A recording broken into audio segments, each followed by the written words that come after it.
Welcome to One-on-One. I'm Greg Bass, your host from the Salisbury Independent newspaper. It's another big day here at PAC 14. We have our state senator with us. He's going to give us his report from the 90-day session that's just concluded. He's back. Jim Mathias. Welcome, Jim. Thank you very much. It's great to be here with you. It's a beautiful day. The temperature's starting to go up. It's finally spring. It is, but most importantly, I'm happy to be home. And session 2018 was my best and busiest ever, if you can imagine. Right now, historically, these sessions, the election year sessions, are kind of cautious and not much happens, a little bit elbows into the basket. But you were able to turn this thing into a real positive session for us. No, absolutely, it was great, and we'll talk about that locally and statewide. But and it's all predicated on relationships. But it's my busiest ever and my best ever. I can't even tell you how many bills I was primary on and passed just about all of them. The governor has signed a number of them already. Right. But it's all predicated on relationships. And when you go to Annapolis, we come here, we talk about the bills that we passed, also the bills that we were able to keep from passing. And some, like it's car insurance, you know that one day you may need it. It's about bills that you mitigate. And we'll talk about that too. Right. And we've been able to do some of that. But let's get right to it. And as we were in session, sadly, across our country, there's just been too many of these mass shootings. Sadly and horribly and tragically, they've been in schools. We came right to the fore with school safety, Safe to Learn Act in Maryland. It came in, after the Parkland shooting and right here in Southern Maryland. And we passed a bill that's going to do a number of things.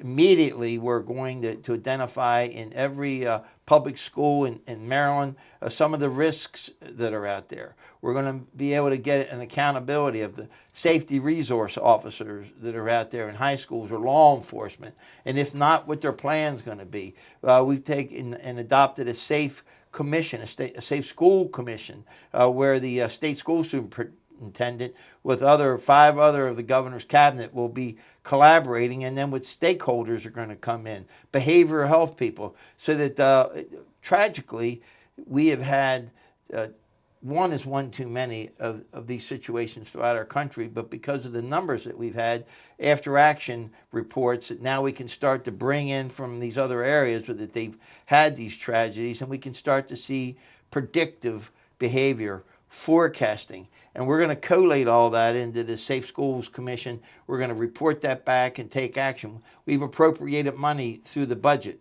We've appropriated money with 21st Century School Act, an additional $10 million for safe schools, making certain that every school by a date certain in the very immediate future is locked. So we are quick studies here in Maryland. We went right to the fore. We've attempted through other means to keep our schools and our children safe. Our most precious asset, and the monies that we put in Maryland in education, our most precious asset is our children. Clearly allowing them, affording them the opportunity to learn and have jobs and to be here, to be around their supper table on a Sunday, gathering their family, and not have to FaceTime you back in because of opportunity to say, hey, Dad, how you doing? Hey, Mom, how you doing? I'm down in Florida. We want to make sure there's opportunities in that educational basis here. But guess what? Most important is their safety. We thank the bus drivers. We thank our teachers every day. We thank our law enforcement, our safety resource officers. And Maryland took the lead to go out and make certain that surety to the best possible. And we did that in the session, and I'm very grateful to be able to be here and tell you about that. As you continue to go forward, an issue, not too many years ago, we sat here and we were talking about the worst economic downturn since the Great Recession. And some of the decisions that were made took some of the revenues away from our counties here, the highway user revenue, if you recall. And It killed us here in this county. it did. It killed every county. It killed every county and took counties from some counties here, maybe upwards of $10 million, down to virtually zero. And as we emerged back from that recession slowly, we have been trying to incrementally, and I thank Governor Hogan with the restoration of putting some of those small dollars back. But we passed a bill this year that will become effective in fiscal year 2020 for the next 4 years after that, that will restore upwards to about 80% of that highway user money back to the counties and back to the municipalities. Governor Hogan, in the bridge year, this 2019, the budget was proposed, and we were able to strike a good compromise to put some additional monies, I think about $58 million more. Some of that, about 29 million goes to the counties. Another 22 million, I think, goes to the municipalities, and maybe upwards to 7 million goes into Baltimore City. But the bridgeway into restoring 80% over the next 4 fiscal years from 2020 forward, we passed that bill, and then we're going to have time. We're going to have to take a look at it, because at the end of that fiscal year 2024, it's going to reset back. But I just want to make sure that our viewers know that it's their ideas, their input. I want to thank them. The number of calls and emails and Facebook and text messages that came into our office is immense.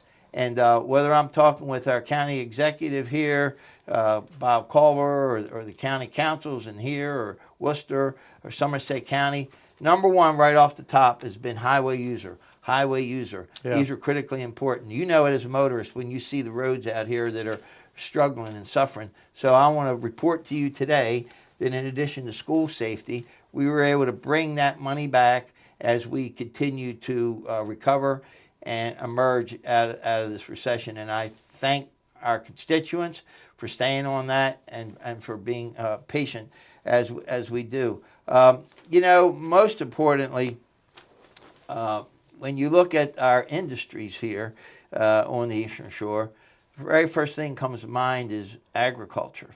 And you look at the state seal, and you got the farmer and the fisherman. And we have to make absolutely certain that we protect both when we go to work every day, and we find that balance with their future.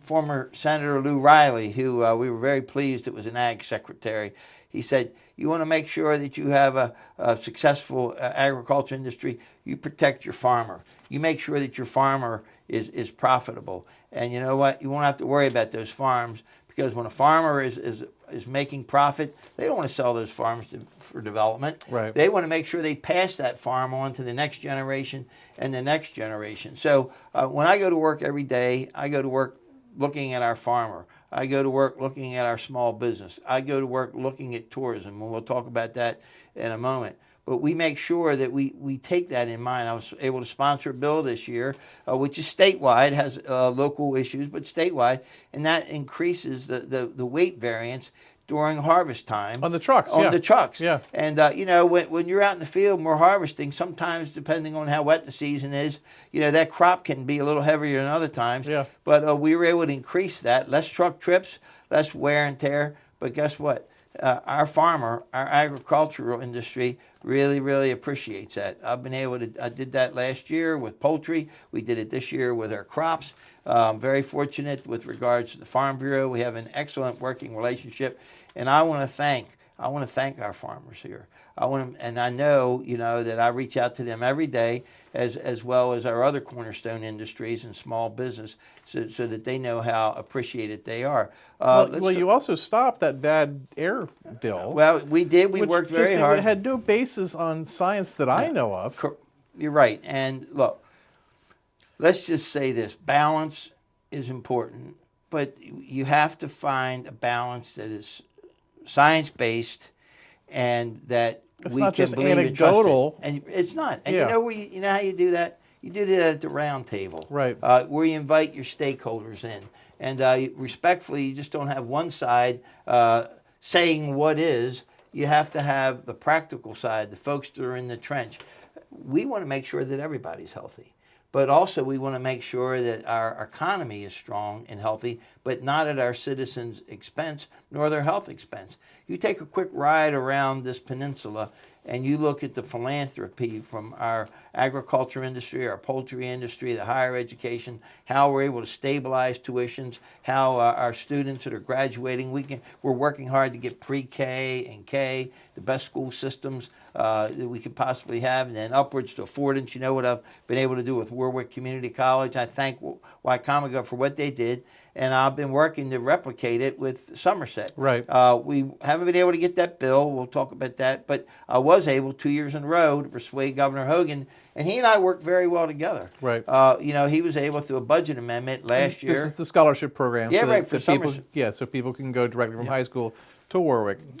You know Somerset's financial reality. Yeah. We put the bill in, and 2 sessions ago, when it didn't look like it was going to happen, I turned immediately to Governor Hogan, and in a supplemental budget, he put this money in for first year and came back again. We put the bill in again this year, and immediately, as a safety net, I reached out, and guess what? In his initial budget, he put it in for year 2. It was a little short, and we did the calculation, and we came back in at a special appropriation and fully funded the second year in a row.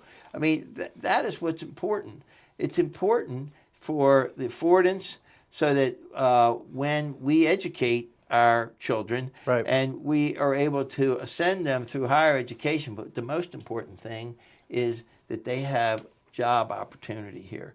And so when we go to our community colleges, in addition to our academics, we're able to reach out and do tech, vocational trades. That cold snap we had just before session, I have a diesel Volkswagen.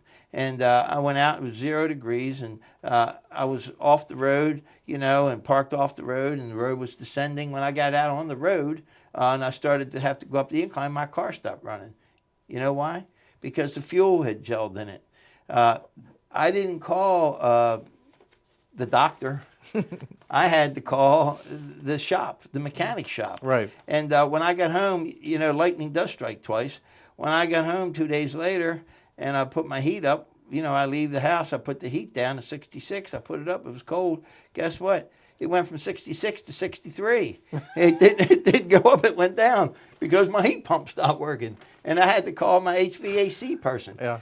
We have to make sure, as we continue to grow our economy here, that we have academics, we have technical skills, we have vocational skills, and that's what we were able to do by supplementing for Somerset County. That's what we're able to do by supporting strongly our higher education. That's what our ag and poultry industry does to underwrite. You go on all these campuses and you'll see the philanthropy there. Right. So when I go to work every day, I go to work every day in Annapolis, and I thank those that have afforded me this privilege, okay, to make sure that we protect those industries as well as protecting their health. And while we're talking about health, God bless Kathy, and we were together 40 years. And As your wife, and you lost her to cancer. yeah, we did. But you know what? I'm telling you, she went right to heaven. I can tell you that. Right. And I gave her the pledge, and we've been able to pass a number of cancer-fighting bills.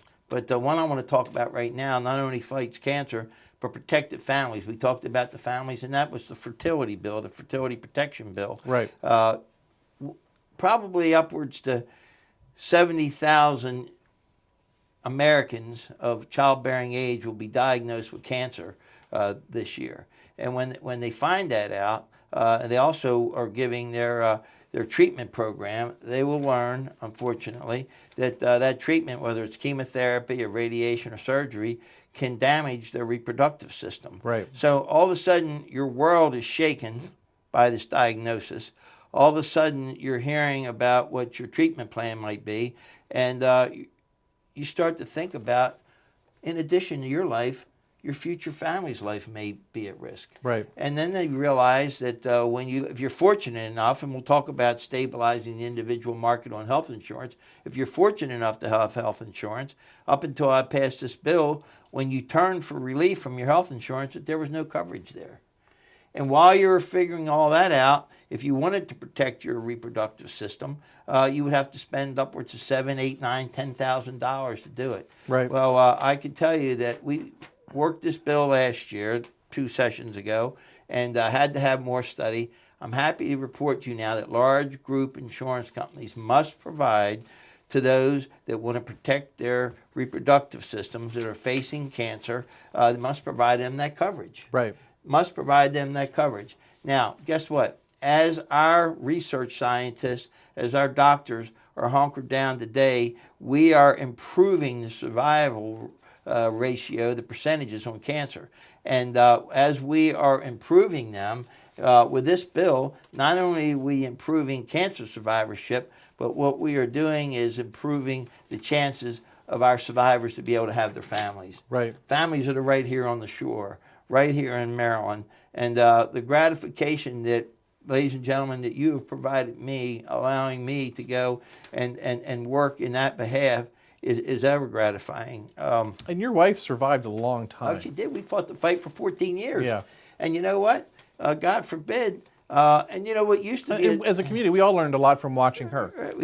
Thank you. And you know, all I could say to you is every day, every day, we are able through research to learn something else. And I could tell you every day, every week, every month, and every year, we are doing a better job. Right. So this is the work, ladies and gentlemen, that you've afforded me and the relationships that I've been able to grow, including our governor, both my colleagues in the Senate and the House, to be able to get done. Right. At some point, we are going to have to be a caregiver ourselves to somebody, and we're going to have to receive care.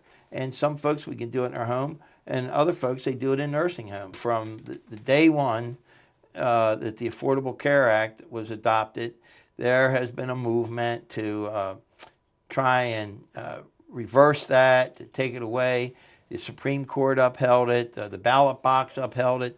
And but when you looked at large group and small group, the really unstable part was the individual market. So we were able to go through a stability program, individual group stability, and Governor Hogan was a partner in this. This was the Hogan administration. This was bipartisan to stabilize that individual market. A catastrophic event can happen any day with an accident, unfortunately, a workplace accident. But when you are able to exercise your daily responsibility from your health, and you go to the doctor and you have your annual checkups and something just doesn't feel right and you go in, that insurance is critically important to our health, to our community health. And I'm very, very pleased to be able to sit here today and say that we are now we're embarking on bringing stability to that individual market. Let's talk about sick leave a little bit, because oh yeah, sure. You've been beaten up on this, and with apologies to my friends at the chamber. That's right. I've lived in an environment my entire professional career where people were paid when they were sick, and I guess I just sort of assumed that that's how it should be. So when these small businesses don't have these same rules, it's kind of alarming to me. And now the state, I think, wants to do the right thing, but small businesses are opposed to this, and they kind of beat up on you about this. You were a crucial vote on this. I was, and I'm on the committee of jurisdiction. And as I said at the beginning of the program, you go to Annapolis to pass legislation, you go to stop legislation, and sometimes when it's as clear as the nose on your face that legislation is going to pass, you work to mitigate it. And that's what you were able to do. And that's what I was able to do. To help the restaurants in Ocean City, primarily. That's what it looked like to me. All small businesses. Yeah. And you know, our district is 3 counties. It was going to pass no matter what. No, it was. But it was a reality that being on the committee of jurisdiction, that if I just said no, the bill was going to pass.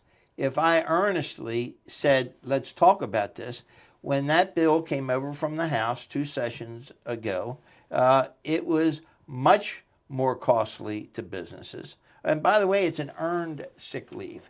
So this isn't a entitlement. Right. This is something that for every 30 hours an employee works, they earn 1 hour.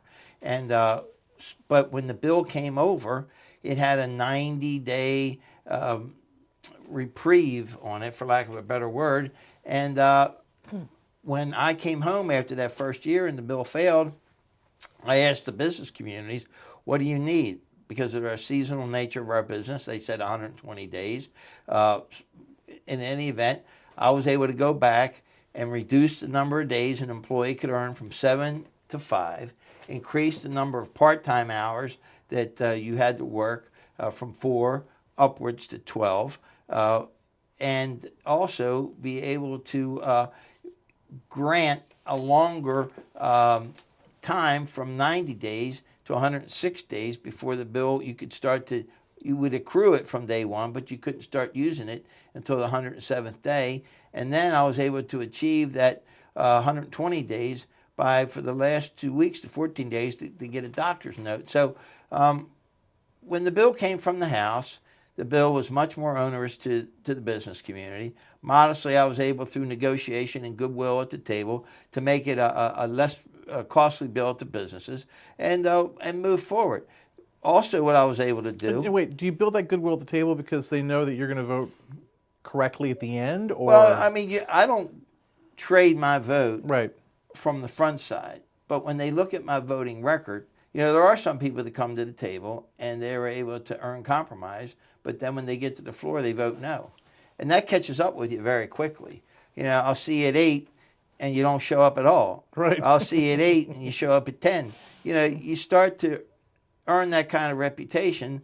Okay, we can work this out, but then you vote no. So, no, you don't trade at the table, but what you do is you earn through your relationship. Right. And that's what we talked about at the beginning. So earning through that relationship, I realized what my business community needed. I also realized what my constituency needed.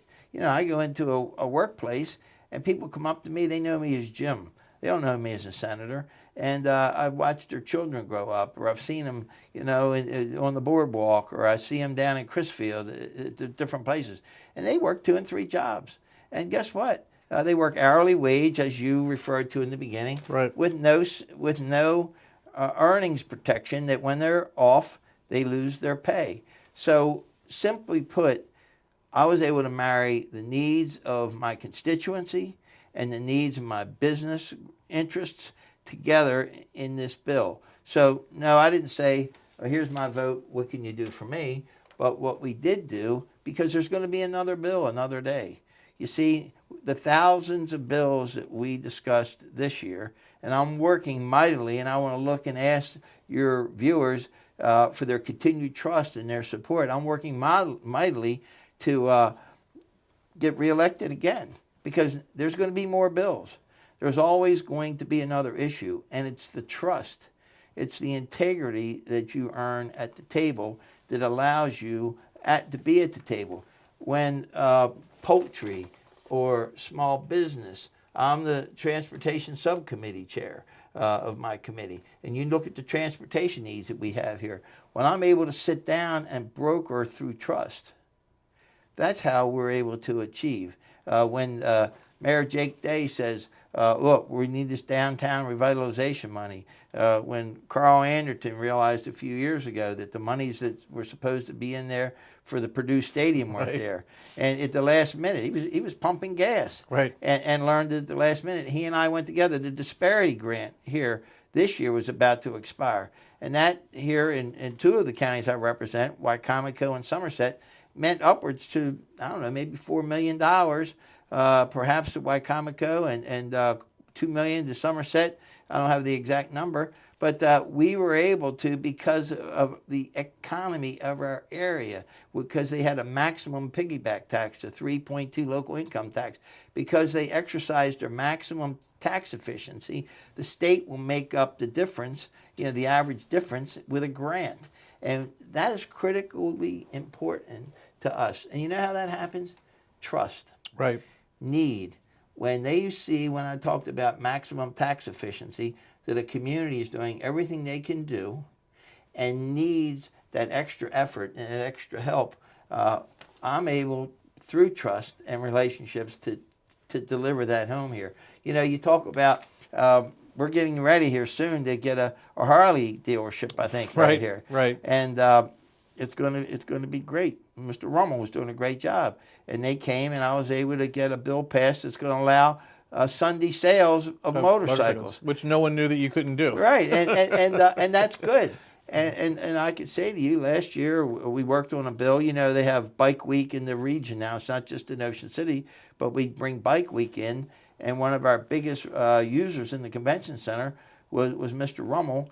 And we learned by nuance that you couldn't close the deal off-site.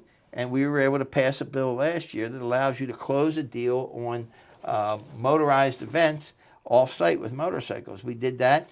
And then as he was moving into, hopefully, not exactly certain where, but it's going to be somewhere here in Wycomico County, creating jobs, bringing capital investment.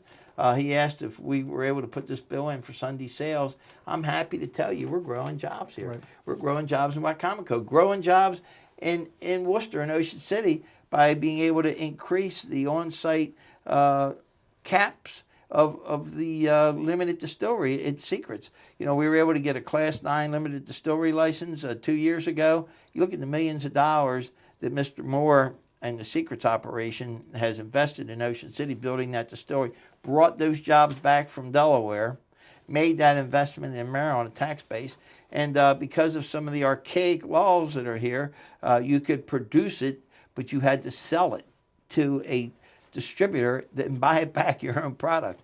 And those caps, which were archaic, we were able to get doubled this year on site usage of his product. More jobs, more capital investment, and that's what America, that's what small business, that's what our small businesses on the Eastern Shore are all about. These are the kind of bills that, as I said, I modestly had the best session I've ever had. I had the busiest session I've ever had. You know, Chrisfield, we were able to get a bill passed a couple of years ago. The marina is a huge asset down there. Right. People will come in from all over in their boat, and they don't have a car.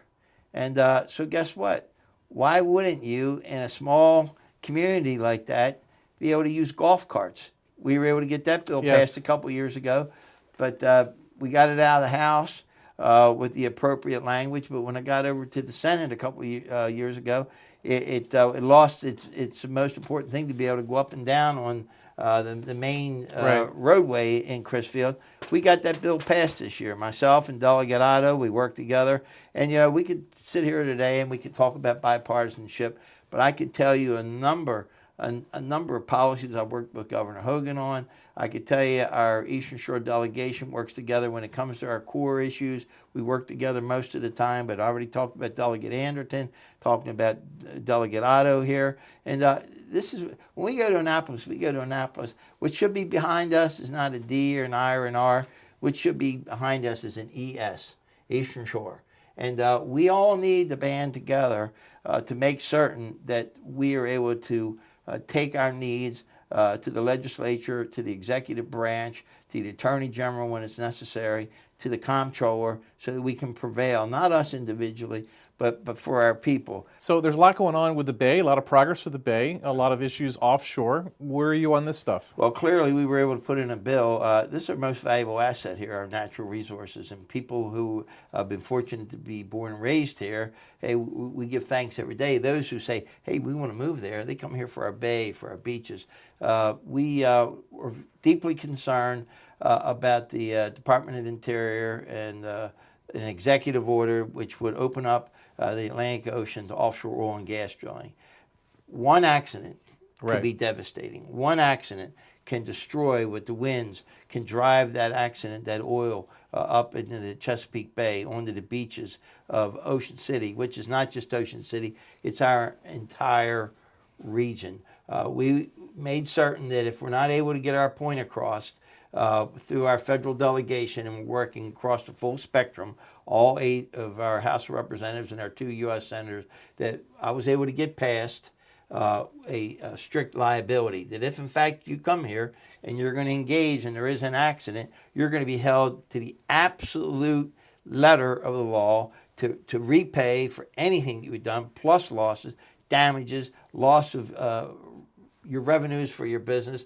And it's an ultra hazardous industry, and it's not needed. It's not needed. So as you can see in our short time here, we had a very busy session. The busiest and best ever, but that's only 90 days. How can people get a hold of you? Yes. All righty. Well, email james.mathias@senate.state.md.us. And I'm on Facebook. If can I give you my Absolutely. Facebook? Facebook.com/ all one word, vote Jim Mathias. And you're very active on And there. I am, and I'm on Twitter @Jim Mathias on Twitter. We have our website we're there on our website. So we have a full array. Our office number in Annapolis is 410-841-3645. We maintain an office in Bishopville, 410-352-3096. I thank all of you for reaching out to me. And the best thing is, when I see in a pizza shop, a sandwich shop, getting fried chicken out on the boardwalk, down in Chrisfield, over at Shorebird Stadium, please reach out and let me know what I can do to help you. Have a great summer, and I look forward to seeing you around the shore. He's our state senator, Jim Mathias. We love having him here. Great wrap up on our General Assembly session. Thank you for being here, sir. Thank you for all you do. Thank you. I'm Greg Bassett from the Salisbury Independent Newspaper. Another edition of 101 right here on PAC 14.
First Shore Federal is proud to support PAC 14 and one-on-one. We'd encourage every business to support PAC 14 and pick a program and support it, and let's make a difference.